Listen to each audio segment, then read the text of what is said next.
MBBS in abroad. Apollo MedSkill 6 years of MBBS program will be completed in 35 lakhs only.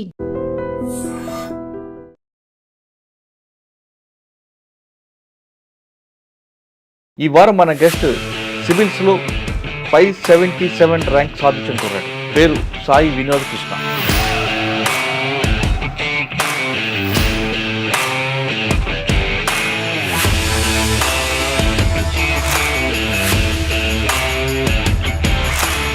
కుటుంబ నేపథ్యం సివిల్స్లో 577 rank సాధించిన కుర్రాడు. పేరు సాయి వినోద్ కృష్ణ. ఆయన ఇండియన్ ఫారెస్ట్ సర్వీస్లో కూడా 109 సాధించారు. కానీ 577కి ఎందుకు స్టిక్ అయ్యారు? 577 ర్యాంక్ సాధించడానికి అతను పడ్డ కష్టం ఏ విధంగా ఉంది, అతను ఎన్నిసార్లు రాశారు, ఆ జర్నీ ఏంటో ఆయన అడిగి తెలుసుకున్నాం. సార్ నమస్తే బ్రదర్. నమస్కారం. 577 ర్యాంక్స్ అందుకు ముందుగా నీకు కంగ్రాచులేషన్. Thank you sir. కానీ లాస్ట్ ఇయర్ మీకు ఇండియన్ ఫారెస్ట్ సర్వీస్లో 109 వచ్చిందంటే ఇంచుమించు హోమ్ క్యాటర్ వస్తుంది. కానీ అది కాకుండా మరొకసారి సివిల్ రాయడం 577 ర్యాంక్ వచ్చిందంటే మీకు డిఫెన్సో ఆడిటరో ఐఆర్ఎస్ రావచ్చు. వాటికి మీరు స్టిక్ అవ్వడం, ఈ రెండింటికి ఫారెస్ట్ సర్వీస్ మీద ఉన్న యూనిట్ ఆఫీసర్కి ఉన్న గ్రిప్ అది వదిలిపెట్టి ఈ డిఫెన్స్ వైపు కానీ లేదంటే ఆడిట్ వైపు రావడానికి కారణం ఏంటి? మీరు ఇన్నిసార్లు రాయడానికి సాధారణంగా మీరు మీ రికార్డ్ చూస్తుంటే 6వ ఇది ఫైనల్ అనుకుంటా. కానీ ఇన్నిసార్లు రాసిన ఎక్కడ కూడా ఏమాత్రం నిరుత్సాహపడకుండా ఆ విధంగా జర్నీ చేయడం వెనక మీ పడ్డ కష్టం అది మామూలుగా కనిపించదు. అది ఎంత కష్టపడ్డారు, ఒక్కోసారి రానప్పుడు ఎలాగ నిరుత్సాహపడ్డారు, మీకు రోల్ మోడల్ ఎవరు, మీకు ఎంతమంది మోటివేషన్ చేస్తే ఈ స్థాయి వరకు జర్నీ చేశారు? ఈ ప్రశ్నకు సమాధానం చెప్పే ముందు సాయి వినోద్ కృష్ణ కుటుంబ నేపథ్యం, ఈ జర్నీ చెప్తాను. సో నా పేరు సాయి వినోద్ కృష్ణ అండి. నేను నెల్లూరులోనే పుట్టాను. మొత్తము నెల్లూరులోనే పుట్టి పెరిగాను. +2 ఇంటర్మీడియట్ దాకా నెల్లూరులోనే చదువుకున్నాను నేను. నా తర్వాత ఐఐటి జేఈ క్రాక్ చేసి 700 ర్యాంక్ వచ్చిందండి. అప్పుడు ఫాదర్ మదర్ నా పేరెంట్స్ విషయానికి వస్తే, మా ఫాదర్ నా చిన్నప్పుడే చనిపోయారు. మా తాతయ్య అమ్మమ్మలతో మా తాతయ్య అమ్మమ్మ మా మదర్ని, నన్ను, నాకు ఒక తమ్ముడు ఉన్నాడు. సో ముగ్గురిని అందరం కలిసి జాయింట్ ఫ్యామిలీలానే ఉండేవాళ్ళము. వాళ్ళే పెంచారు. వాళ్ళే దగ్గరుండి అంతా చూసుకొని చిన్నప్పటి నుంచి పెంచారు. దీనికి సహాయంగా మా మేనమామ, చిన్న మామయ్య, ఆయన ఆర్థికంగా కానీ ఇంకేమన్నా ఎవ్రీథింగ్ ఎనీ అదర్ వే సహాయంగా ఎప్పుడు ఉండేవాడు. ఇంకా చెప్పాలంటే మేము ఆయన ఇంట్లోనే ఉంటున్నాము. ఆయన కట్టిన ఇంట్లోనే మా తాతయ్య, అమ్మమ్మ, నేను, మా తమ్ముడు ఇప్పటికీ ఉంటున్నాము. సో అది నెల్లూరులో ఉందండి. ఇప్పుడు నర్సరావుపేటలో ఉంటున్నాము. సో అంటే అమ్మమ్మ, తాతయ్య, మేనమామల సహకారంతో మీరు వాళ్ళకి ఉన్నప్పుడు ఉండిపోయారు బాగా అండి. అంటే జీవితం అంతా అంతే వాళ్ళే అండి. నేను ఆ విషయంలో నేను అదృష్టవంతుడనే చెప్తాను. చాలామంది తల్లిదండ్రులు కోల్పోతే అది దురదృష్టము, లేకపోతే ఏం లేదు, ఎలా ఇది అనుకుంటారు. కానీ నాకు అంటే ఒకవేళ వాళ్ళు ఉండేదానికంటే నాకు వాళ్ళు లేకపోతే అన్ని రకాలుగా ఇంకా ఏమో ఎక్కువ దొరికిందేమో అని అనిపించింది. ఒక ఫీలింగ్ ఉంది నాకు. ఒకవేళ వాళ్ళు ఉండేదానికంటే వీళ్ళతో ఉంటే నాకు ఇంకా ఎక్కువ ఆ ప్రేమ ఆప్యాయత కానీ, లేకపోతే ఆపర్చునిటీస్ కానీ, నాకు దొరికిన అవకాశాలు కానీ ఇంత దొరికేది కాదేమో అని అనిపించింది. అంటే మా డాడీ చిన్న చిన్న వ్యాపారాలు చేసుకునేవారు. మా అమ్మ కూడా పెద్ద చదువుకోలేదు. కానీ మా తాతయ్య డిగ్రీ చదువుకొని రేడియోగ్రాఫర్గా పనిచేశారు. మా తాతయ్య ఎప్పుడు చదువుకు చాలా ఇంపార్టెన్స్ ఇచ్చేవాళ్ళు. మా నాన్న కూడా పెద్దగా ఇంటర్మీడియట్ వరకే చదువుకున్నారని చెప్పారు నాకు. సో నాకు అనిపించింది మా తాతయ్య ఫోకస్ చిన్నప్పటి నుండి మా తమ్ముడికైనా, నాకైనా, మా మామయ్య వాళ్ళకైనా ఎప్పుడు బాగా చదువుకోవాలి, మంచి ఉద్యోగం సాధించాలి, మంచిగా ఎదగాలి, సమాజంలో మంచి పేరు తెచ్చుకోవాలి, మంచి పని చేయాలి అన్న ఈ ఫోకస్లోనే ఉండేది. ఒకవేళ మా నాన్నగారు ఉంటే ఇలా ఉండేది కాదేమో బహుశా అని అనుకుంటున్నాను. అలాగ అనుకోకూడదండి. అమ్మ నన్ను ఎందుకో పెంచవచ్చు కదా. తెలీదండి, అంటే నేను చూడలేదు కాబట్టి నాకు ఇలా అనిపించింది. కానీ ఏమో నాన్నగారు, అమ్మగారు ఇంకా వాళ్ళకన్నా లేదు కదా. ఖచ్చితంగా నేను అది అమ్మగారు ఎలా ఉన్నారు? అమ్మగారు మా అమ్మగారు 2018లో చనిపోయారండి. ఎలా? అప్పుడు హార్ట్ అటాక్ వచ్చి చనిపోయారండి. అయ్యో! సో అది అమ్మా నాన్నని ఎక్కడ తక్కువ చేస్తున్నట్టు ఇలా అలా కాదండి. బహుశా మా తాతయ్య ఆ వాల్యూస్ నాకు అలా వాళ్ళిద్దరు తెలిసేసరికి మర్చిపోయేలా మీకు పెంచారు ఆయన. అంతే అండి. అంటే వాళ్ళ ప్రేమను కూడా మర్చిపోయేలా చేశారు. అవును, ఆయన మహాత్ముడు. అవునండి. అంటే మా తాతయ్య అమ్మమ్మ ఒక మాట అనేవాళ్ళు, మా తాతయ్య అమ్మమ్మకి 3 పిల్లలు, మమ్మల్ని మనవల్లా కాకుండా 4-5 బిడ్డలాగా నన్ను మా తమ్ముడిని పెంచారండి. అందువల్లనే నాకు అలా అనిపించింది. బహుశా ఇది ఒక రకంగా ఒక దురదృష్టం ఉంది, అంటే అది ఇంకొక వైపు ఇంకొక అదృష్టంకి దారి కూడా తీసింది అని అనిపించింది. కానీ వాళ్ళిద్దరు మహానుభావులే. అప్పుడు అమ్మా నాన్న ప్రేమను కాదనకు మర్చిపోయేలా మీకు వాళ్ళు పెంచారు. రైట్, గ్రేట్ అండి. తర్వాత మీరు ఇంటర్మీడియట్ తర్వాత నాకు ఐఐటి జేఈ అడ్వాన్స్లో ర్యాంక్ వచ్చిందండి. 700 సంథింగ్ ర్యాంక్ వచ్చింది. తర్వాత ఐఐటి ఖరగ్పూర్లో ఎలక్ట్రానిక్స్లో జాయిన్ అయ్యాను 2013లో. సో ఖరగ్పూర్ చదువుకున్నారా? ఖరగ్పూర్ ఐఐటి క్యాంపస్, సూపర్ మంచి క్యాంపస్, చాలా పెద్ద క్యాంపస్, బాగుంటది. 2013 to 17 అండి బీటెక్ అక్కడే చేశాను. తర్వాత క్యాంపస్ ప్లేస్మెంట్ లో జాబ్ వచ్చిందండి. SAP ల్యాబ్స్ అని బెంగళూరులో ఒక పెద్ద సాఫ్ట్వేర్ కంపెనీ, దాంట్లో సాఫ్ట్వేర్ డెవలపర్ గా జాబ్ వచ్చింది. తర్వాత అక్కడ నుండి బెంగళూరులో 4 years జాబ్ చేశాను నేను. సో అంటే బెంగళూరు చేసాక ముందు ఒకసారి మనం వెనక్కి వెళ్దాం. 2018లో 8లో నమ్మ చనిపోయారు. 18 అండి. 18 అంటే మీకు జాబ్ వచ్చారు, ఉన్నారండి. అంటే మీరు ఈ స్థాయికి వచ్చారని ఆవిడ ఫీలింగ్స్ అయ్యేటప్పుడు, జాబ్ వచ్చింది కొడుక్కి అంటే మా మదర్కి చాలా షీ ఫెల్ట్ రియల్లీ హ్యాపీ అండి. అంటే నేను ఫస్ట్ టైం శాలరీ వచ్చాక మా మమ్మీకి నా శాలరీతో శారీ కొనడము, సో నాకు చాలా బాగా అనిపించింది. తను అంటే అమ్మమ్మకి చదువుకోలేదా? వాళ్ళకి కొన్నాను, మా తాతయ్యకి ఒక వాచ్ కొన్నాను, మా అమ్మమ్మకి కూడా మంచి శారీ కొన్నాను. అమ్మ ఉన్నట్టు టైంలో ఆవిడ గోల్ ఏంటండి? మిమ్మల్ని ఏ స్థాయిలో చూడాలనుకున్నారు? మా మదర్ తో నేను ఎక్కువ మా మదర్ కొంచెం తక్కువే మాట్లాడతారండి మామూలుగా, కానీ ఎప్పుడు అది ఇబ్బంది పడకుండా సొంత కాళ్ళ మీద మేము నిలబడాలి అనేదే ఎప్పుడు చెప్పేవాళ్ళు మా మదర్. మీ తాతయ్య గారు అమ్మమ్మ కానీ వాళ్ళ గోల్ ఏంటి? మీరు బాగా చదువుకోవాలని చెప్పడం ఓకే, కానీ ఏ స్థాయిలో మిమ్మల్ని ఎక్కువగా ఊహించుకునేవారు వాళ్ళు? ఈ స్థాయిలో నా మనవుడు అంటే బాగుంటుంది. ఫస్ట్ ఆఫ్ ఆల్ ఎప్పుడు మన సొంత కాళ్ళ మీద నిలబడాలన్నదే ఆ మైండ్ సెట్తోనే పెంచారండి.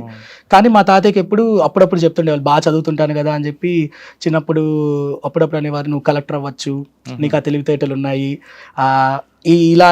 ఇలా ఎప్పుడు చెప్తుండేవాళ్ళు. కలెక్టర్ కానీ లేకపోతే పెద్ద ఇంజనీర్ కానీ ప్లాన్ ఉందండి. మీ తమ్ముడు ఎలా చదువుతారు? ఆయన ఏం చేస్తున్నాడు? మా తమ్ముడు కూడా బాగా చదువుతారండి. సో అతను ఇప్పుడు పైన్ ల్యాబ్స్ అని ఒక సాఫ్ట్వేర్ కంపెనీలో జాబ్ చేస్తున్నాడు, సాఫ్ట్వేర్ ఇంజనీర్ గా నోయిడాలో పనిచేస్తున్నాడు ఇప్పుడు. బెంగళూరు కంపెనీలో పనిచేసిన తర్వాత స్టెప్ పెట్టి వచ్చింది అది బెంగళూరులో 2017 నుంచి వర్క్ చేశాను. సో 2018లో మా మదర్ చనిపోయిన తర్వాత లైఫ్ నెక్స్ట్ ఎలా తీసుకోవాలి, ఎలా వెళ్ళాలి అన్నది, అది నాకు అప్పటికి 22 ఏళ్ళు. కెరీర్లో చాలా ఎర్లీ స్టేజ్లో ఉన్నాను. అండ్ నెక్స్ట్ ఎంత దూరం వెళ్ళాలి, ఎక్కడి దాకా ఎదగాలి, ఎలా మన పాత ఉండాలన్నది ఆలోచిస్తూ ఉన్నాను. మా మదర్ చనిపోవడం వల్ల ఏందనేది నాకు చాలా తెలియని లోటు కలిగింది. అది అసలు ఏం చేస్తున్నాము మనం లైఫ్లో, ఎందుకు, ఏం చెయ్యాలి, ఎలా ఉండాలి, మనం మన కోసం బతుకుతున్నామా, ఇంకేదైనా చెయ్యొచ్చా, ఇలాంటి ప్రశ్నలు, ఎన్నో ప్రశ్నలు, తెలియని ప్రశ్నలు నాలో వచ్చాయి. సో అలాంటి క్వశ్చన్స్ వచ్చినప్పుడు మనం చేసే పనిలో 10 మందికి పనికి వస్తే, ఏదైనా మనం చేసే పనిలో 10 మంది ఇంపాక్ట్ అవ్వాలి దానివల్ల. ఎందుకంటే నాకు ఆ తెలివితేటలు ఉన్నాయి, చేసే కేపబిలిటీ ఉందని నేను నమ్ముతాను, నాకు ఉందని నేను నమ్మాను గట్టిగా. సో ఆ కేపబిలిటీ ఉందని నమ్మినప్పుడు మనం చేసే పని కేవలం ఒక సాఫ్ట్వేర్ ఇంజనీర్గా ఒక కంపెనీలో నువ్వు ఏం చేస్తున్నావు నీ పక్కింటోడికి కూడా తెలియదు, ఇలాంటి పరిస్థితిలో ఉండాల్సిన అవసరం లేదు, I can do something big అనుకున్నాను. సో అలా ఆలోచించినప్పుడు నాకు అంటే సొసైటీకి ఏదో చేయాలి, మన వాళ్ళు 10 మంది చెప్పుకోవాలి, 10 మందికి ఉపయోగపడాలి అన్న ఒక ఆలోచన వచ్చిన తర్వాత ఏం చేశారు? సో వచ్చిన తర్వాత మొదట ఆలోచన నాకు ఏం చేయొచ్చంటే, ఏదైనా యూస్ఫుల్ థింగ్ చేయాలి అంటే నాకు ఫస్ట్ ఏదైనా స్టార్టప్ లాంటిది లేకపోతే ఏదైనా ఇన్నోవేటివ్ థింగ్ చేస్తే తెలుస్తుంది అనిపించింది. కానీ నాకు అప్పుడు అలాంటి ఆలోచనలు ఎక్కువ, ఏదైనా స్టార్టప్ జాయిన్ అవ్వడానికి ట్రై చేశాను, కానీ అప్పుడు నాకేం కుదరలేదు అప్పుడున్న పరిస్థితిలో. అండ్ ఫైనాన్షియల్గా నేను నా ఎడ్యుకేషన్ లోన్ క్లియర్ చేసుకోవాలి, సో అప్పుడు అంత రిస్క్ తీసుకోలేకపోయాను. అండ్ తర్వాత ఇంకొక ఆప్షన్ ఎప్పుడు సివిల్ సర్వీసెస్ అనేది నాకు మైండ్లో ఉంది. నా ఫ్రెండ్స్ వాళ్ళు కానీ, ఇంట్లో మా తాతయ్య అమ్మమ్మ కూడా, మా తాతయ్య అప్పుడప్పుడు అనేవాడు, అంటే ఐఐటి వచ్చినప్పుడు నువ్వు మళ్ళీ నెక్స్ట్ ఐఏఎస్ అవ్వడానికి ప్రయత్నించు అని. అప్పుడు అంత సీరియస్గా తీసుకోలేదు. ఇంకా అప్పుడే చాలా కష్టపడి ఐఐటి చదివేశాము, ఐఐటి దాకా వచ్చేసాను, ఇంకేం చదువుతాంలే అన్న మైండ్ సెట్ ఎక్కువ ఆలోచించలేదు ఆ టైంలో. తర్వాత అప్పుడు ఆలోచించడం మొదలుపెట్టి సివిల్ సర్వీసెస్ అయితే ఇది మనకి సెట్ అయ్యిద్ది, I can do big work అని నాకు అనిపించి నేను ఇంకా అప్పుడు ప్రిపరేషన్ చేయాలని నిర్ణయించుకున్నాను. ఇది నేను ఇంట్లో కూడా కమ్యూనికేట్ చేశాను. అప్పుడు వాళ్ళు నా డెసిషన్ని అన్నీ ఎక్కువ ప్రశ్నలు ఏం అడగలేదు, అన్నీ ఆలోచించుకున్నావా, చేయాలనుకుంటున్నావా, రెడీగా ఉన్నావా, దానికి 3 ఏళ్ళు 4 ఏళ్ళు కష్టపడాలి, ఇలాంటి 2-3 ప్రశ్నలు వేశారు. తర్వాత వాళ్ళు ఇంకా నీ ఇష్టం చేసే అన్నారు. అంటే వాళ్ళు నా మీద నమ్మకం, వీడు చేస్తాడు, తాతయ్య మా మామయ్య వాళ్ళు జస్ట్ నువ్వు చేయడానికి రెడీగా ఉన్నానా లేనా అనేది 1-2 ప్రశ్నలు అడిగారు అంతే. ఇంకా దాని తర్వాత నీ ఇష్టం నువ్వు చేసే ఇంకా అని అన్నారు. సో అప్పుడు ఇంకా నేను జాబ్తో పాటే ప్రిపరేషన్ మొదలు పెట్టాను సార్. అంటే 2019లో మొదలు పెట్టాను. 2019 ఏప్రిల్ ఆ టైంలో మొదలు పెట్టాను నేను. ఇక్కడ బెంగళూరులోనే ఉండి రోజు ఆఫీస్కి వెళ్తాను, సాయంత్రం చదువుకుంటాను. సో అప్పుడు అలా ప్రిపరేషన్ మొదలు పెట్టాను. అలా మనకి లాక్డౌన్ వచ్చింది, ఇంట్లో కూడా ఒక 1.5 year ఉండి ప్రిపేర్ అయ్యాను. సో అలా ప్రిపరేషన్ చేస్తున్నప్పుడు 2021 మార్చ్లో ఫైనల్లీ జాబ్ వదిలేశాను సార్. ప్రాబ్లం ఏమొచ్చిందంటే యాక్చువల్లీ అప్పుడు 2020 ప్రిలిమ్స్ రాశాను. అది నా ఫస్ట్ సీరియస్ అటెంప్ట్ అండి. అది 2020 అటెంప్ట్, కరోనా టైంలో. సో ఆ టైంలో ప్రిలిమ్స్ క్లియర్ అయింది. తర్వాత మెయిన్స్ ప్రిపేర్ అవుతున్నా, విత్ వర్క్ నేను ప్రిపేర్ అయ్యాను, రైటింగ్ ప్రాక్టీస్ చేసి అంతా. కానీ January 7th మెయిన్స్ ఎగ్జామ్ ఉందగా 2021 January 7th, January 5th నాకు మా ఇంట్లో అందరికీ కోవిడ్ వచ్చింది. కోవిడ్ డయాగ్నైజ్ అయ్యాము అందరము. ఎగ్జామ్ ఇంకా అందరికి, అంటే మా తాతయ్యకి, మా అమ్మమ్మకి, నాకు, మా తమ్మ అందరికీ వచ్చింది, కోవిడ్ పాజిటివ్ వచ్చింది. అండ్ అది ఫస్ట్ మెయిన్స్ అని చెప్పి, అండ్ ఆల్సో నేను వెళ్ళి ఎగ్జామ్ రాస్తే వేరే వాళ్ళకి కూడా కోవిడ్ వచ్చే ఛాన్స్ ఉంది, అది నా నుంచి కరెక్ట్ కాదు, నాకు ఇంకా అటెంప్ట్స్ ఉన్నాయి కదా అని నేను ఎగ్జామ్ రాయడం వదిలేశాను. ఎగ్జామ్ వదిలేసి ఇంకా తర్వాత కోవిడ్ నుంచి రికవర్ అవడానికి ట్రై చేశాను. సో రికవర్ అయిన తర్వాత ఇంకా యాజ్ యూజువల్ జాబ్లో కూర్చొని మళ్ళీ వర్క్ చేయడం, చదువుకోవడం మొదలుపెట్టాను. మళ్ళీ 2021 నెక్స్ట్ అటెంప్ట్ రాద్దాము, ఈసారి సాలిడ్గా ఇంకా చేద్దామని. కానీ హెల్త్ ఎఫెక్ట్ అయ్యేసరికి వర్క్, చదువు 2 ఈక్వల్లీ బ్యాలెన్స్ చేయలేకపోయాను. 6-7-8 hours ఇది వర్క్ చేయాలి, మళ్ళీ 4-5 hours చదవాలి, హెల్త్ ఎఫెక్ట్ అయ్యింది. సో ఇది కష్టం అవుతుందని నాకు అనిపించేసరికి నేను ఇంకా జాబ్ మానేద్దాము, ఎందుకంటే నేను ఖచ్చితంగా, నాకు నమ్మకం వచ్చింది, అంటే ఫస్ట్ టైమే నేను ప్రిలిమ్స్ క్రాక్ చేశాను, ఆన్సర్ రైటింగ్లో కూడా నాకు పర్లేదు ఇంప్రూవ్ అవుతున్నాను అని నమ్మకం వచ్చింది మెయిన్స్ ప్రాక్టీస్ అప్పుడు. సో ఈ కారణాలు పెట్టుకొని నేను మనం పూర్తిగా వదిలి ట్రై చేస్తే ఖచ్చితంగా ర్యాంక్ వస్తుందన్న నమ్మకంతో నేను జాబ్ మానేసి ప్రిపరేషన్ మొదలు పెట్టాను 2021 మార్చ్లో. మరి జాబ్ మానేస్తా అంటే ఇంట్లో ఒప్పుకున్నారా? సాలరీ, ఫైనాన్షియల్ ఇష్యూస్ అసలు ఏమనలేదండి. ఒకే ఒక మాట, అన్ని ఆలోచించావని అడిగారు మళ్ళీ, అంతే, ఇంకేమనలేదండి. నా దగ్గర ఫస్ట్ అటెంప్ట్ తీసుకున్నప్పుడు ఆప్షన్ ఏం తీసుకున్నారు? Mathematics sir. నా ఫస్ట్ నుంచి లాస్ట్ దాకా మ్యాథమెటిక్స్ అండి ఆప్షనల్. అది మ్యాథమెటిక్స్ ఒక్కసారి డిసైడ్ అయ్యాను, నాకు బాగా కాన్ఫిడెంట్గా నేను చేయగలను అనిపించింది. నాకు మ్యాథ్స్ అంటే చాలా ఇంట్రెస్ట్. తర్వాత మ్యాథ్స్కి మంచి మెటీరియల్ కానీ, మార్క్స్ కానీ, రిజల్ట్స్ కానీ కన్సిస్టెంట్గా వస్తున్నాయి. సో ఖచ్చితంగా నేను చేయగలను అనే నమ్మకం నాకు వచ్చింది. కానీ మెయిన్స్ వల్ల కరోనా రావడం. అవునండి. సెకండ్ అటెంప్ట్లో సెకండ్ అటెంప్ట్ అండి. యాక్చువల్లీ 2019లో నేను ఫస్ట్ టైం రాసేసాను జూన్లో, తెలియకుండా. అప్పుడు 2-3 నెలలు కూడా ప్రిపరేషన్ లేకుండా ఊరికి ఎగ్జామ్ ఎలా ఉంటుందో రాద్దామని అనుకొని నేను రాశాను. ఈ ఇంటర్వ్యూ ద్వారా నేను ఒక ఇది చెప్దాం అనుకుంటున్నా, ఎవరన్నా కొత్త ఆస్పిరెంట్స్ ఎగ్జామ్లోకి వస్తున్నారంటే వితౌట్ ఎనీ ప్రిపరేషన్ అటెంప్ట్లు వేస్ట్ చేసుకోవద్దని చెప్తాను. ఎందుకంటే ఇప్పుడు నేను వృధా చేసుకున్నా 2019లో. ఇప్పుడు అది నేను వృధా చేసుకోకపోయింటే ఇప్పుడు నాకు 2025లో ఇంకొక అవకాశం ఉండేది. నాకు కావాల్సిన ఐఏఎస్ కోసం నేను మళ్ళీ రాయగలిగేవాడిని. అప్పుడు నేను వృధాగా 2019లో ట్రైల్ వేసాను. అది ఎలా, దేనికి పనికిరాదు. ఇప్పుడు అదే ట్రైల్ ప్రిపేర్ అయ్యే వెళ్ళమంటాను. ఎందుకంటే ఒక అటెంప్ట్ కాస్ట్ ఇప్పుడు నాకు తెలుస్తుంది, నేను చాలా బాధపడుతున్నాను అటెంప్ట్ పోయిందని.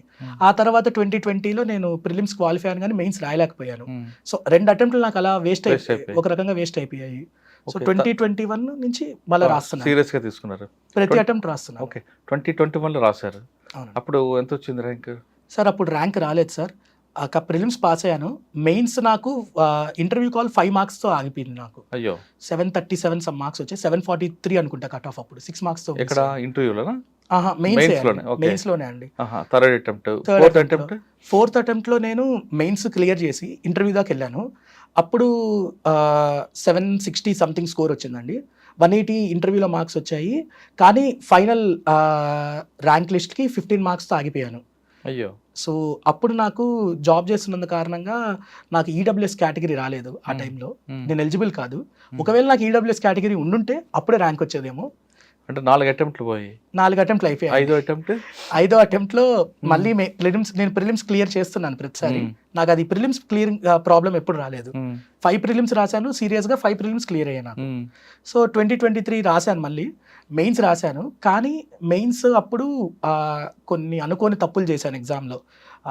ఎక్కువ ఒత్తిడిలో ఖచ్చితంగా ఈసారి జాబ్ రావాలి అన్న ఒత్తిడిలో ఎక్కువ వెళ్ళిపోయి ఎగ్జామ్లో హాల్లోనే చాలా మిస్టేక్స్ చేసేసాను. మ్యాథ్స్ అక్కడే తెలిసిపోయింది నాకు. ఎగ్జామ్ నుంచి బయటకు రాగానే చాలా ఏడ్చాను, నిజం చెప్పాలి. నా ఫ్రెండ్స్ ముందు అందులో ఏడ్చాను, నేను ఒక చెట్టును కూడా చేతితో కొట్టాను, అంత బాధలో ఉన్నాను. నాకు తెలుసు, ఎందుకంటే నేను ముందు ఇయర్ నాకు 280 మార్క్స్ వచ్చాయండి మ్యాథ్స్, కానీ ఆ ఇయర్ నాకు 230 కూడా రాదని నాకు అర్థమైపోయింది బయటికి రాగానే. అంటే మీ గెస్ కరెక్ట్ అయిందా? 222 వచ్చిందండి నాకు. సో 230 కూడా రాదని అనుకున్నాను. అంటే మీకు ప్లాన్ బి లేదు అప్పటికి? ప్లాన్ బి అంటే అండి, నాకు ఆల్రెడీ సాఫ్ట్వేర్ జాబ్ చేశాను కదండి. సో ఎందుకు వచ్చింది? ప్లాన్ బి ఉండుంటే ఇది కాకపోతే ఇంకొకటి, ఇక్కడ సివిల్స్ అనేది జీవితం కాదు కదా. అవునండి. సో ఒకవేళ రాకపోతే నేను మళ్ళా సాఫ్ట్వేర్ మళ్ళా నా పాత కంపెనీ అయినా కానీ, లేకపోతే మళ్ళీ అగైన్ వన్స్ ఐ గెట్ నేను కోడింగ్ మళ్ళీ ప్రాక్టీస్ చేసి 3 months I can get in to any job అని నాకు కాన్ఫిడెన్స్ ఉంది. Because I have that skill. ఈ నమ్మకం నాకు ఉండింది. అందుకే ఒక ప్లాన్ బి, ఒక ఆల్రెడీ 4 years జాబ్ ఎక్స్పీరియన్స్ ఉంది కాబట్టి నాకు ఎప్పుడు ఆ ప్లాన్ బి గురించి ఆలోచన రాలేదు, భయం రాలేదు.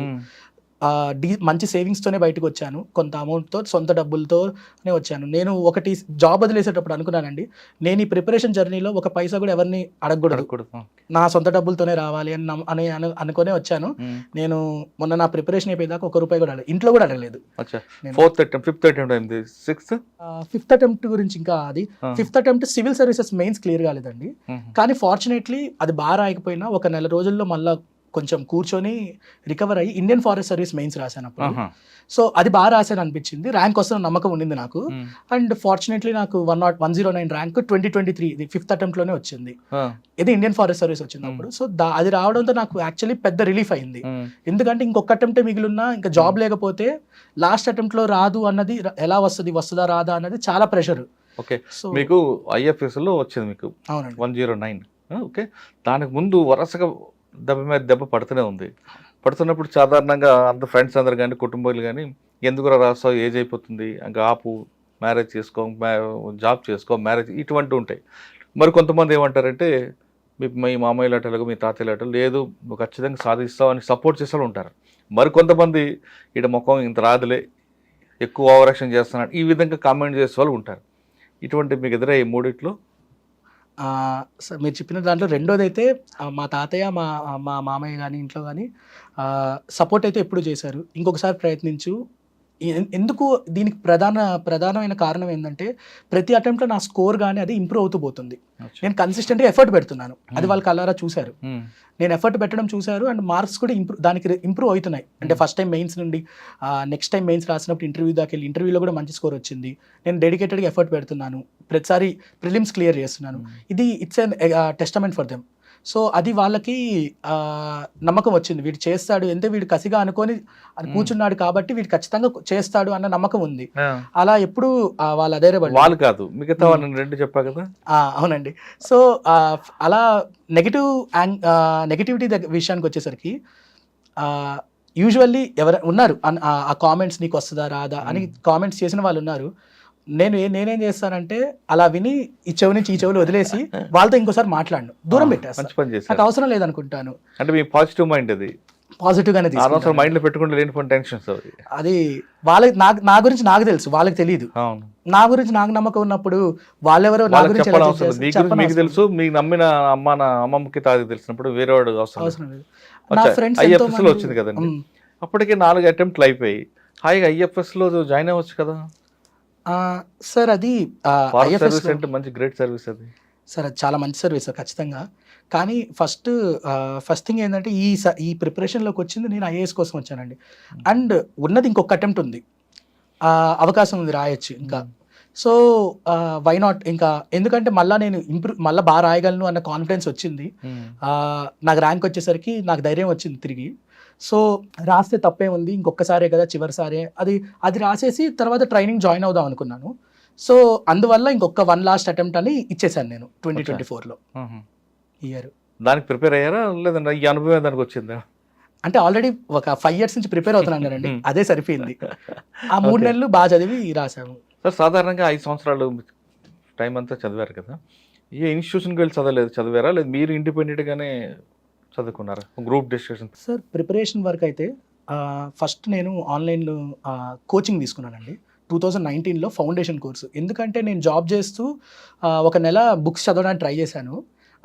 నా వల్ల టైం సరిపోవట్లేదు, అంటే చాలా టైం పడుతుంది ఒక బుక్ ఫినిష్ చేయడానికి, ఒక బేసిక్ NCERT ఫినిష్ చేయడానికి చాలా టైం పట్టింది. నాకు అర్థమైంది అంటే ఆల్సో మనకి సోషల్ సైన్స్, ఈ హ్యుమానిటీస్ అనేది ఇంజనీరింగ్ బ్యాక్గ్రౌండ్ వాళ్ళకి ఎక్కడ టచ్ ఉండదు, పాలిటీ ఎకానమీ అన్నది. సో ఇవి చెప్తే మనకి ఎవరైనా ఎక్స్ప్లెయిన్ చేస్తే మనకు అర్థమవుతుంది అని నాకు అనిపించింది. సో అప్పుడు నేను విజన్ IAS అని ఒక ఇన్స్టిట్యూట్లో ఆన్లైన్ కోచింగ్ జాయిన్ అయ్యాను. అలాగే ఆప్షనల్ కూడా ప్రిపేర్ అయ్యాను. ఆ తర్వాత నుండి ఆ కోచింగ్, ఆ నోట్స్ అంతా వచ్చిన తర్వాత ఇంకా ఓన్గా ఇంకా సెల్ఫ్ ప్రిపరేషన్, రకరకాల టాపర్స్ మెటీరియల్ కానీ నోట్స్లు ఉంటాయి. ఏదైనా ఇన్స్టిట్యూట్లో రాస్తే అది ఓన్లీ టెస్ట్ సిరీసే రాశాను, ఇంకా పెద్దగా ఏమీ చేసింది లేదు. అండ్ ఒక పాయింట్ చెప్పాలనుకున్నా అండి, అది ఏదైనా ఈ ప్రిపరేషన్ జర్నీలో 90% ఎవరిదైనా సెల్ఫ్ ప్రిపరేషనే అండి. సో ఎవరైనా సెల్ఫ్ ప్రిపరేషన్ వాళ్ళ సొంతంగా చేసుకున్నది, ఆ ప్రయాణంలో వాళ్ళ ఫ్రెండ్స్ కానీ ఎవరైనా మెంటర్స్ కానీ ఎవరైనా టాపర్స్ వాళ్ళ గైడెన్స్ కానీ తీసుకుంటామే తప్ప ఇంకా దగ్గరుండి చేసే వాళ్ళు ఎవరు ఉండరు, ఇది వాళ్ళే చేస్తారు. కానీ కొన్ని ఇన్స్టిట్యూషన్స్ ఈ ర్యాంక్ మాది స్టూడెంట్ మావాడని అనౌన్స్ చేస్తుంటారు కదండి, అంటే ఎంతో కొంత కాంట్రిబ్యూట్ చేసి ఉంటారు. మీరు ఏ ఇన్స్టిట్యూషన్కి వెళ్ళారా ఎక్కడికైనా? అంటే టెస్ట్ సిరీస్ రాశానండి. ఇప్పుడు నేను విజన్ IAS అని చెప్పాను, ఈ ఇయర్ కూడా విజన్ IAS లోనే టెస్ట్ సిరీస్ రాశాను.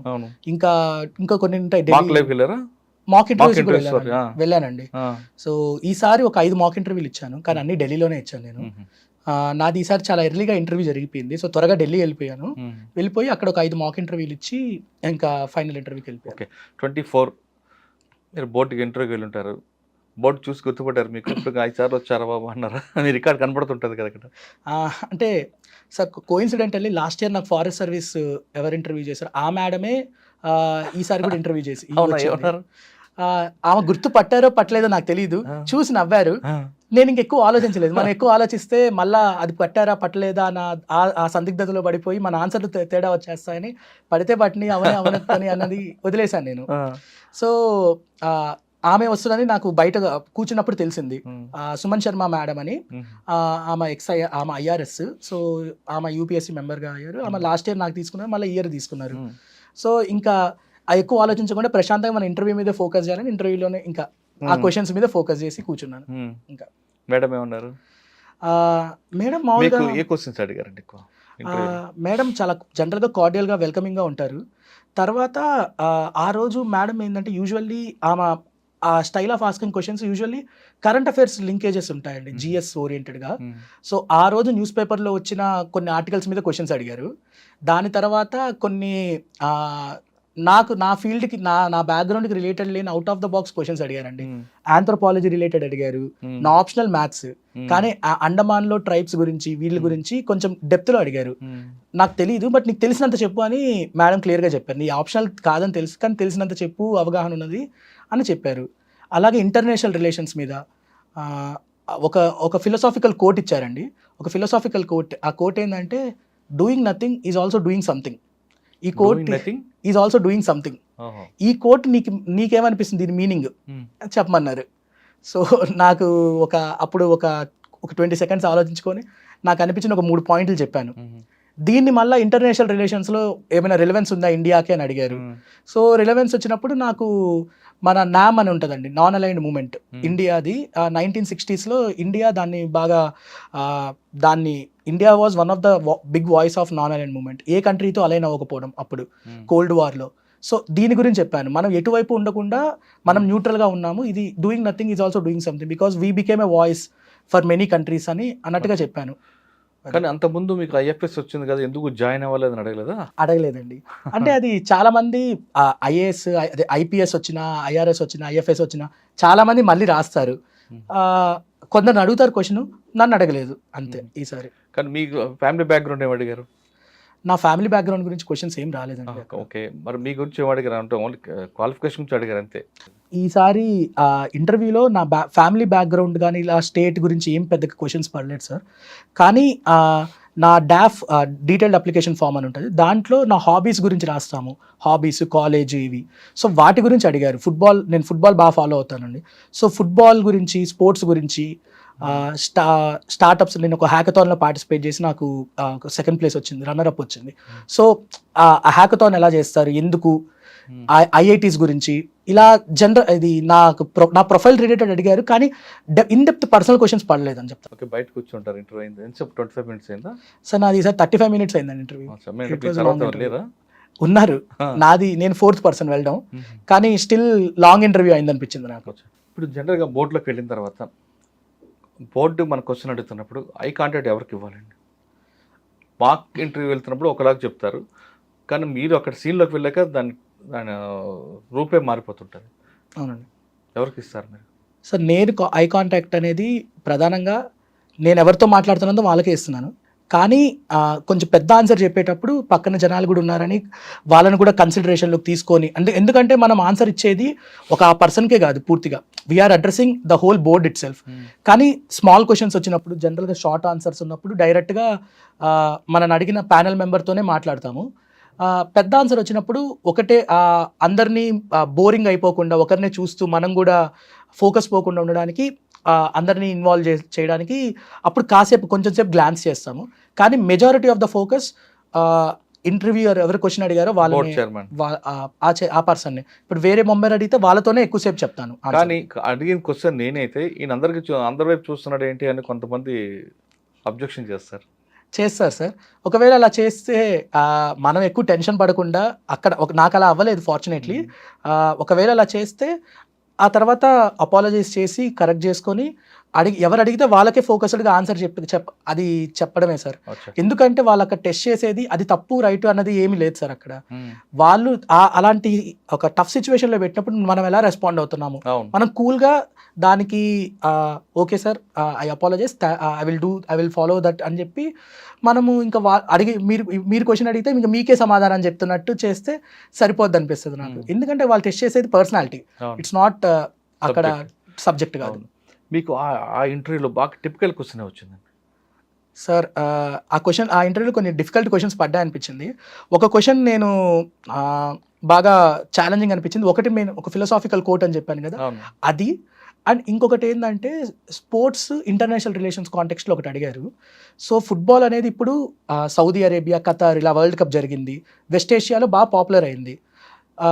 సో ఆ ప్యానెల్ మెంబర్ సార్ ఏం అడిగారంటే, ఫుట్బాల్ కల్చర్ యూరోప్, బ్రెజిల్లో చాలా లిబరల్గా, ఓపెన్గా వాళ్ళు స్టేడియంలో ఆల్కహాల్ తీసుకొని వచ్చి తాగుతారు, బీర్లు తెచ్చుకొని తాగుతుంటారు. సో ఇంత లిబరల్గా ఉంటారు. దీన్నే సౌదీ అరేబియా, ఖతార్లో కూడా అలో చేశారు వరల్డ్ కప్ అప్పుడు, వాళ్ళు పర్మిషన్ ఇచ్చారు. కానీ ఇస్లామిక్ కల్చర్లో ఆల్కహాల్ బ్యాండ్. ఇది వాళ్ళ మతాన్ని, వాళ్ళ ఇస్లామిక్ కల్చర్కి అగేన్స్ట్గా పోతున్నారు కదా, అది వాళ్ళ కల్చర్ని వాళ్ళు తక్కువ చేసుకున్నారా అని ఒక క్వశ్చన్ అడిగారు. ఇది కొంచెం టఫ్ క్వశ్చన్ అనిపించింది. అలాగే ఇండియా, ఆఫ్ఘనిస్తాన్ క్రికెట్ విషయంలో మనం ఆఫ్ఘనిస్తాన్కి సపోర్టుగా ఉన్నాము. ఇంగ్లాండ్ వాళ్ళు, సౌత్ ఆఫ్రికా వాళ్ళు ఆఫ్ఘనిస్తాన్ని బాయ్కాట్ చేస్తామన్నారు తాలిబాన్ వచ్చాక. ఇండియా ఎందుకు సపోర్ట్గా ఉంది? ఒకప్పుడు సౌత్ ఆఫ్రికాకు మనం సపోర్ట్గా లేము. 1990s అప్పుడు ఉన్నప్పుడు మనం అక్కడ అపార్థైడ్ మూవ్మెంట్ జరుగుతున్నప్పుడు సపోర్ట్గా లేము ఇండియా. సౌత్ ఆఫ్రికాని బాయ్కాట్ చేయాలన్నారు. ఇక్కడేమో మన ఇండియా ఏమో ఆఫ్ఘనిస్తాన్కి సపోర్ట్గానే ఉంది. ఇలా ఎందుకు చేస్తుంది? అప్పుడు కరెక్టా, ఇప్పుడు కరెక్టా అని అడిగారు. సో ఇలా కొంచెం టఫ్ క్వశ్చన్సే పడ్డాయండి. అది సార్, సాధారణంగా బోర్డులో క్వశ్చన్ అడిగినప్పుడు మనకు తెలియనప్పుడు కామ్గా ఉండడం, సారీ చెప్పడం బెటర్ అంటారా? లేదు మనకు తెలిసిన తప్పున్నా దాన్ని మనం ఏదో రకం మ్యానిపులేట్ చేసి చెప్పడం కరెక్ట్ అంటారా? సార్ ఈ ప్రశ్న మీరు ఎవరు అడిగినా, ఒక సీరియస్ ఆస్పిరెంట్, ఇంటర్వ్యూ క్లియర్ చేసిన అతను, ర్యాంక్ వచ్చిన అతను అడిగితే కామ్గా ఉండడమే కరెక్ట్ అంటారు. ఎందుకంటే అక్కడ ఆ సమాధానానికి వాళ్ళు ఎక్స్పెక్ట్ చేసేది నువ్వు కరెక్ట్ ఆన్సర్ చెప్తామని అన్నది కాదు. ఎందుకంటే వాళ్ళు మన నాలెడ్జ్ అంతా మెయిన్స్, ప్రిలిమ్స్ టెస్ట్ అయిపోయింది. నీకు తెలియకపోతే నువ్వు ఎలా రెస్పాండ్ అవుతున్నావు. ఇప్పుడు సింపుల్గా చెప్పాలంటే ఒక కలెక్టర్ కానీ ఎక్కడైనా కానీ ఒక అడ్వైస్ ఒక మన మినిస్టర్ ఎవరో ఒకరు అడిగారు, ఒకవేళ ఒక ప్రశ్న అడిగితే తెలియకపోయినా ఏదో ఒకటి చెప్పేస్తే అదొక తప్పు డెసిషన్కి దారి తీస్తుంది. అలా కాకుండా తెలియకపోతే తెలియదు, నేను తెలుసుకుంటాను అన్న ఒక యాటిట్యూడ్ ఉంటే తెలుసుకొని కాసేపు తర్వాత అయినా అక్కడ ఇన్ఫార్మ్ చేస్తారు. సో ఇది ఈ ఇంటెన్షన్ సార్, ఇది రీజన్. మనకు తెలియకపోతే తెలియదని ఒప్పుకోవాలి, ఎందుకంటే ప్రపంచంలో చెప్పలేనంత ఇన్ఫర్మేషన్ ఉంది. సో మన హ్యూమన్ బ్రెయిన్ అంతా స్టోర్ చేసుకోలేదు, అంతా అవగాహన ఉండదు మనకి. సో వాళ్ళు చెక్ చేసేది మనం హానెస్ట్గా ఉన్నామా లేదా ఆ మూమెంట్లో. ఓకే సార్, అదే దీంట్లో హానెస్ట్ గురించి మీకు చెప్పారు. మన డెసిషన్ ఎలా తీసుకుంటాం, డెసిషన్ మేకర్ ఎలాగవుతాం అనే విషయం కూడా సంబంధించిన క్వశ్చన్ అడిగారు మీకు. అంటే ఎగ్జాంపుల్ పహల్గాం వార్ అయింది. పహల్గాం వార్ ఒకవేళ జరిగిన తర్వాత కాశ్మీర్లో మీరు ఇంకొక ఈవెంట్ చేస్తారా చేయరా యాజ్ అ కలెక్టర్గా, ఆ టైప్ క్వశ్చన్స్ ఏమి అడిగారా? అలాంటి క్వశ్చన్స్ ఏం రాలేదండి నాకు, సిచ్యువేషన్ బేస్డ్ క్వశ్చన్స్. నా 3 ఇంటర్వ్యూస్లో అలా ఏం పడలేదు. ఒక కార్పొరేట్ అఫైర్స్ రిలేటెడ్గా క్వశ్చన్ పడింది, కానీ ఇలా సిచ్యువేషన్ కేస్ స్టడీస్ చాలా తక్కువ పడ్డాయని చెప్తాను. అచ్చా. ఓకే, ఇంటర్వ్యూ అయిపోయింది, బయటకు వచ్చారు. బయట కానీ మీకు అర్థమైపోయిందా గెలుస్తామో ఓడిపోతామని? గెలుస్తాను అర్థమైందండి. అర్థమైందా? నేను బాగా ఇచ్చానని, ఈసారి నాకు బాగా అయిందని అనిపించింది. ఇంటర్వ్యూ స్కోర్ నేను అనుకున్నంత లెవెల్లో రాలేదు, నాకు 176 మార్కులే వచ్చాయి. అది బ్యాడ్ స్కోర్ కాదండి, కానీ నేను ఒక 190 అలా వస్తుందేమో అనుకున్నాను, కానీ పర్వాలేదు, యావరేజ్ స్కోర్ వేసి పంపించారు. 176 అండి. టోటల్ మీద టోటల్ ఈసారి నాకు 756 వచ్చిందండి మెయిన్స్లో, 176 వచ్చింది, 932 టోటల్. ర్యాంక్ 577. ర్యాంక్ చూసుకోగానే ఏమనిపించింది మీకండి? బాధపడ్డాను సార్, చాలా బాధపడ్డా. సో నా ఫ్రెండ్స్ వీడియో కూడా రికార్డ్ చేశారు. అది ఆ వీడియో ఒకవేళ ఎవరైనా పొరపాటును చూస్తే వీడికి ర్యాంక్ రాలేదనుకుంటారు. అంటే నేను 300లో ర్యాంక్ ఎక్స్పెక్ట్ చేశాను. నేను ఈసారి ఖచ్చితంగా ఐఏఎస్ వస్తుంది, ఐఏఎస్ కానీ ఐపీఎస్ కానీ ఖచ్చితంగా వస్తుంది అన్న నమ్మకంతో ఉన్నాను. నేను ఎగ్జామ్స్ అన్నీ బాగా రాశాను. ఒక ఎగ్జామ్ బాగా రాయలేదు, ఎథిక్స్ అనే పేపర్, GS4 పేపర్. నేను ఎగ్జామ్ బయటకు వచ్చాక నేను బాగా రాయలేదని నాకు అర్థమైంది, కానీ మిగతావన్నీ బాగా రాశాను. నేను ఇంటర్వ్యూ కూడా బాగా ఇచ్చాను. సో ఖచ్చితంగా ఇది నన్ను కాంపెన్సేట్ చేస్తుంది ఈ విషయంలో. ఒక 300 లోపల ర్యాంక్ వస్తుంది, 300-350 లోపల ర్యాంక్ వస్తుంది, ఐఏఎస్ కానీ ఐపీఎస్ కానీ నాకు ఖచ్చితంగా వస్తుంది అన్న కాన్ఫిడెన్స్ ఉంది. కానీ 577 అన్న నెంబర్ చూడంగానే నాకు రాదని అర్థమైపోయింది. ఐఏఎస్ ఐపీఎస్ రాదు అని. నాకు ర్యాంక్ వచ్చిందన్న ఆనందం కంటే నాకు ఐఏఎస్ ఐపీఎస్ రావట్లేదన్న బాధ చాలా ఎక్కువైపోయింది. సో నేను చాలా నిరాశగా ఉన్నాను. ఒక 20 రోజులు ఆ బాధలోనే ఉన్నానని చెప్తాను. అంటే ఫ్రెండ్స్తో ఆ మార్కులు ఎందుకు తక్కువ వచ్చాయి, ఆ బాధ. ఎందుకంటే ఖచ్చితంగా ఇది ఎక్కువ, ఎందుకంటే అండి ఇంకొక అటెంప్ట్ లేదు నాకు అవకాశం. ఇందువల్లనే ఇందాక చెప్పాను మీకు, 2019లో నేను ఫస్ట్ అటెంప్ట్ ఇవ్వకపోయింటే నాకు ఇంకో అవకాశం ఉండేది. అప్పుడు పర్వాలేదు, ఏం పర్వాలేదు, ఇంకొకసారి రాద్దాము ధైర్యంగా, క్లోజ్ అయిపోయింది. సో అందువల్ల నేను 577 వచ్చింది. ఆల్రెడీ 2024లో 2023లో అనుకుంటా, అవునండి, 109 వచ్చింది. అది వదిలిపెట్టి దీనికి ఎందుకు స్టిక్ అవ్వడం అంటే మెయిన్ రీజన్ ఐఏఎస్ కోసం అండి. So because the opportunity, work opportunity కానీ, డైవర్సిటీ కానీ, scale of work which an IAS can do as a district collector, as a policy maker చాలా హ్యూజ్ అండి. సో అదే మెయిన్ రీజన్. అందుకే ఇంకొక అటెంప్ట్ ఉన్నా కానీ ఇంకొక అటెంప్ట్ ఉంది కాబట్టి ప్రయత్నించడానికి. IFS లో కూడా ఇండియన్ ఫారెస్ట్ సర్వీస్ చాలా వరకు రావచ్చు కదండి. DFO నేచర్ కాపాడొచ్చు, వైల్డ్ యానిమల్స్ తో జర్నీ చేయొచ్చు. అవునండి. మరి అదంతా వదిలిపెట్టి మీరు 577కి అంటే సార్ ఇప్పుడు ఇంకా నేను డెసిషన్ తీసుకోలేదు, బట్ ఇప్పుడు ట్రైనింగ్ జాయిన్ అవుతాను నేను ఆగస్ట్లో. సో నాకు ఫారెస్ట్ సర్వీస్కి వెళ్ళాలా అనేది రెండు అవకాశాలు ఉన్నాయి. కానీ నా పర్సనల్ ఇంట్రెస్ట్ చూసుకున్నప్పుడు నాకు యాజ్ ఎ పర్సన్ నేను డైవర్సిటీ కోరుకుంటాను, రకరకాల ఫీల్డ్స్లో వర్క్ చేయాలి అన్నది. నాకు వచ్చే service probably Indian audits and account service అండి, IAAS అంటారు. సో ఈ సర్వీస్ గురించి జనాలకు పెద్దగా అవగాహన లేదు, కానీ కాగ్ డిపార్ట్మెంట్, IAAD డిపార్ట్మెంట్ ఉంటుంది. సో దాంట్లో దే వర్క్, వాళ్ళు అన్ని డిపార్ట్మెంట్స్ని ఆడిట్ చేస్తారు, రకరకాల స్కీమ్స్ని, రకరకాల డిపార్ట్మెంట్స్ని, వేరియస్ ఫీల్డ్స్లో వాళ్ళు ఆడిట్ చేస్తారు. సో ఈ ఆడిట్ చేసే ప్రాసెస్లో మనకి వేరియస్ డిపార్ట్మెంట్స్ డైవర్స్ నాలెడ్జ్ ఉండాలి. It's a knowledge intensive service అని విన్నాను నేను, as far as I came to know. So ఇది నా ఇంట్రెస్ట్కి, పర్సనల్ ఇంట్రెస్ట్కి అలైన్ అవుతుంది, because I'm a person who likes diversity. So నాకు ఎక్కువ నాలెడ్జ్ గెయిన్ చేసుకోవాలి అన్న అది ఒక దాహం ఎప్పుడు ఉంది. సో దానివల్ల నేను ప్రాబబ్లీ ఇది నాకు సూట్ అయిద్దేమో యాజ్ ఫర్ మై పర్సనాలిటీ అని నాకు అనిపిస్తుంది. సో ఒకవేళ వస్తే దాని వైపు వెళ్దామని అన్నట్టు ఉన్నాను, కానీ ఇంకా నేను కన్ఫర్మ్గా చేసుకోవాలి. డిసైడ్ అవ్వలేదు. కానీ మీరు చెప్తుంది కాగ్ రిపోర్ట్ ప్రభుత్వాలు కూలిపోతుంటాయి, అంత పవర్ఫుల్ ఉంటుంది కాగ్ అవునండి. రిపోర్ట్. కానీ ఇక్కడ కూడా మీ ఫారెస్ట్ డిపార్ట్మెంట్లో నేచర్ ఉంది, వైల్డ్ యానిమల్ అవునండి. ఉంటుంది, బర్డ్స్ ఉంటాయి, అవును సార్. డిఫరెంట్ డైవర్సిటీ కనిపిస్తుంటుంది. అంటే మీకు పర్సనల్గా ఇది ఇంట్రెస్ట్ పర్సనల్గా నాకు ఇది కొంచెం ఎక్కువ ఇంట్రెస్ట్ ఉందని నాకు అనిపించింది. అంటే ఫారెస్ట్ డిపార్ట్మెంట్ ఒకవేళ వచ్చింది అనుకోండి, ట్రైనింగ్ అయ్యారు, అప్పుడు ఎటు చూపిస్తారు ఆప్షన్? ఆ ట్రైనింగ్ పీరియడ్లో బాగా లైక్ చేశారనుకోండి, సార్ మారచ్చేమో సార్, ఎందుకంటే నిర్ణయం సమయం మారొచ్చు. మారచ్చు సార్. సమయం మనిషిని మారుస్తుంది. 2 ఏళ్ల క్రితం ఇప్పుడున్న నేను ఒకే డెసిషన్ తీసుకోము, మారిపోతుంటాం, మనకు అవగాహన మారిద్ది, మన పరిస్థితులు మారుతాయి.